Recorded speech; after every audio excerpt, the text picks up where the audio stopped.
This chapter, the pilgrimage, it's always kind of intrigued me. It's not just about the rituals, there's this deep dive into like the human condition. What do you think? Ready to jump in? Oh, absolutely. I mean, it really does tackle those big questions we all face. Like, what does it mean to have faith, you know? And how do we live a righteous life? And then, of course, what happens when it's all over? Yeah, exactly. Right from the beginning, it paints this like intense picture of the day of judgment. I mean, imagine a world so messed up that even mothers are abandoning their children out of sheer terror. Wow. Yeah. It's a powerful image for sure. It really makes you think, right? About the choices we make and how we live our lives. Absolutely. It's a wake-up call, I think. It's like a reminder that what we do in this life actually matters. And it's not just about blindly accepting things. Right? Yeah. Like, there are verses in this chapter that seem to address those who might have doubts, people who question. Yeah, for sure. I mean, there's this one verse, it's talking about those who argue against God, but they don't have any real knowledge or guidance. It's emphasizing the importance of actually seeking understanding, before you go forming strong opinions, especially about faith. So it's more about informed belief rather than blind acceptance. Exactly. And then the chapter kind of shifts gears. It starts contrasting those whose faith is shaky with those who find real comfort and strength in their faith. That's what's so fascinating to me. It shows how powerful belief can be, how it can shape our entire experience, how we deal with challenges, how we find meaning, and not just in a religious context, right?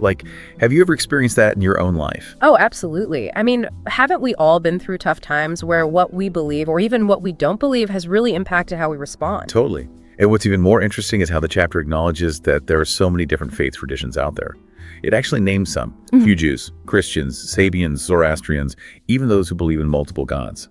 It's pretty remarkable. And what it seems to be saying is that all these faiths, they actually share a common thread. They come from the same source. And that ultimately there's a need for tolerance and understanding between people of different beliefs. Yeah, I love that. Recognizing that deep down, we're all searching for something bigger than ourselves. Wow. And that even with our differences, there's a fundamental unity that connects us. So I guess the question is, how do we actually apply that? How do we build those bridges between different belief systems today? That's a great question. I mean, maybe it starts by simply listening to each other, with open hearts and minds, trying to find that common ground while still respecting those differences. Absolutely. And I think that leads perfectly into another key theme of this chapter, the Hajj. It doesn't just describe the pilgrimage to Mecca, it connects it to Abraham's legacy. He's such a central figure, not just in Islam, but in Judaism and Christianity too. Why do you think that is? Well, the chapter really highlights how Abraham's actions, things like building the Kaaba and, his unwavering faith, they set a precedent for unity and submission to something greater than ourselves, something that goes beyond any one belief system.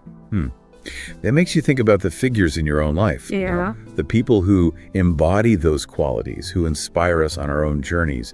But for those of us who haven't actually made that journey to Mecca, can you paint a picture of what the Hajj is really like? Okay, so imagine millions of people from all over the world, all walks of life, dressed in simple white garments. They're circling the Kaaba. It's this cube-shaped structure at the center of the Grand Mosque in Mecca. It's considered the holiest site in Islam. The belief is that Abraham and his son Ishmael, they built it. It's like a visual representation of the unity of all those monotheistic faiths. Wow, that's powerful. What are some of the key rituals? So they do a lot of symbolic things, like walking back and forth between these hills, Safa and Marwa. Then they stand in prayer at Arafat. They throw stones at these pillars, which represents rejecting temptation. And they sacrifice an animal as a symbol of, submitting to God's will. Even for those of us who aren't Muslim, it seems to tap into something universal. Yeah. This longing for connection, the search for meaning, the power of shared rituals to transcend our differences. Exactly. It reminds us that we're all part of something much, much bigger than ourselves. And that idea, that idea of connecting to something larger than ourselves, of going on this spiritual journey, it feels like that's at the heart of this whole chapter. Would you agree? Absolutely. It's about shedding those worldly attachments, confronting our inner demons. It's about rededicating ourselves to a higher purpose. We can all go on those kinds of pilgrimages, those pilgrimages of the heart, looking for meaning, understanding our place in the world. This has been so insightful. But there's still so much to explore. I mean, from the description of the Day of Judgment to the meaning of the Hajj to Abraham's legacy, chapter 22 is just full of knowledge. But it doesn't just stop at concepts, does it? It also offers a call to action. You're totally right. The pilgrimage is urging believers to go beyond rituals, to actually embrace the practical side of faith, to live their faith in a way that makes a real difference in their lives and in the world. Right. It's not enough to just talk the talk. You have to walk the walk. And it sounds like that's the perfect place to pick up in the next part of our deep dive. Stay tuned, everyone. We're going to be exploring how these ancient teachings can still be relevant in today's world. So, picking up where we left off, this chapter doesn't just talk about the big ideas. It actually gets into like the nitty-gritty. How do you actually live a faithful life? Putting those beliefs into action, you mean? Yeah, exactly. Yeah. Like verses 77 and 78, they're like a powerful call to action, urging believers to go beyond just rituals. So it's not enough to just talk the talk. You got to walk the walk. Yeah. What are some of the things they highlight? Like, what's essential for living a faithful life? It's kind of like a three-legged stool, prayer, charity, and striving for righteousness. Prayer is seen as that direct connection to God, like a source of guidance and strength. Charity is about recognizing how connected we all are, sharing what we have with those in need. And striving for righteousness, well, that's about like putting those ethical principles into practice in every part of your life. What I find interesting is that it doesn't present these things as like burdens. It's more like they're pathways to, success and fulfillment. It's not about blind obedience. It's about actively engaging with your faith to make the world a better place, both for yourself and for everyone else. I like that. It's like saying, hey, if you want a good life, this is the way to do it. Exactly. And it ties back to Abraham's legacy, right? It's a reminder that faith isn't just about personal belief. It's about living in a way that reflects those values, the values of those who came before us. It's like building on the foundations they laid, both literally and figuratively, right?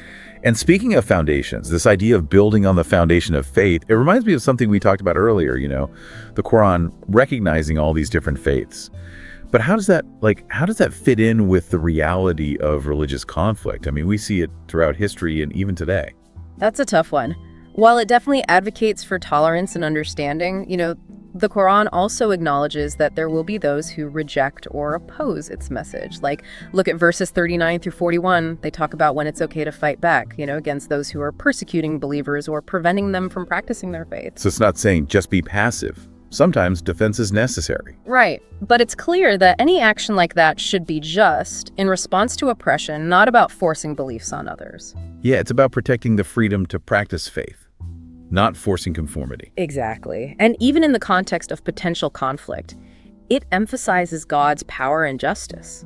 Like verses 42 through 48, they remind us that God is in control and those who do wrong will face consequences. A message of accountability. Yeah. It's interesting, right? How many times throughout history we've seen that play out.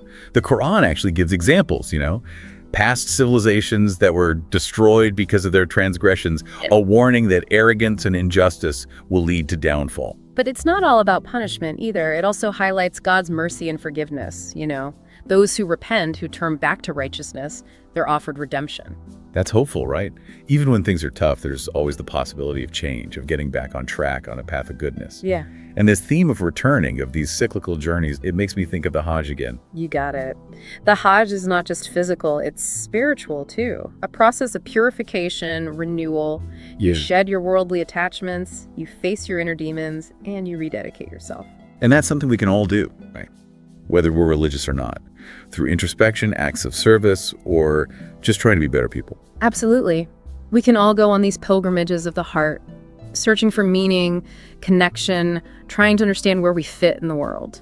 We've covered so much in this deep dive. The Day of Judgment, living out your faith, the Hajj, Abraham's legacy, tolerance in the face of religious differences. Wow. And through it all, there's this constant emphasis on knowledge, understanding, guidance. It's like the Quran's encouraging us to question, to think, to approach things with an open heart and a curious mind. It's like we've been given this roadmap, not just for understanding religion, but for navigating life itself. But like any good journey, there's always more to discover, more to think about, more to unpack. Totally.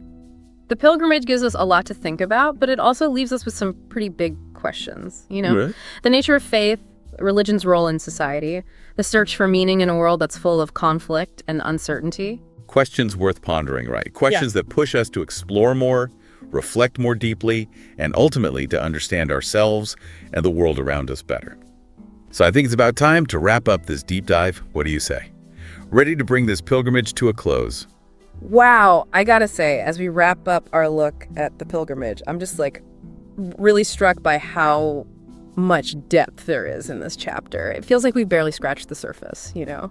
Yeah, and that's what's so cool about these texts. They're not meant to be absorbed in one go, you know? Yeah. You can come back to them again and again and find new layers of meaning, new insights that connect with your own life. It's like a conversation that keeps going even after you finish reading. Speaking of conversations, what really stood out to you in this chapter? Was there anything in particular, like a verse or a theme, that just really resonated with you personally? You know, for me, it was the emphasis on how connected our actions and beliefs really are. It's not enough to just say you have faith, right? You got to live it. You got to embody those principles and how you interact with others, the choices you make, and just in how you exist in the world, you know?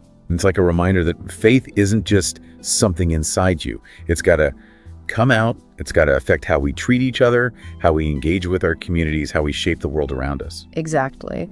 And I think that message goes beyond just religion. Whether you're religious or not, we all have this responsibility, you know, to act with compassion, to work for justice, to make choices that are good for us and for everyone else. It's a call to action, and I feel that, especially now. The world feels so divided, you know? It's this reminder that we can choose unity over division, compassion over indifference, hope over despair. And making that choice, deciding to live by your values, that's where real change starts. It's not about being perfect. It's about trying your best to live up to those qualities, you know, to live in a way that reflects your deepest beliefs. So as we finish this deep dive into the pilgrimage, I'm feeling both challenged and inspired.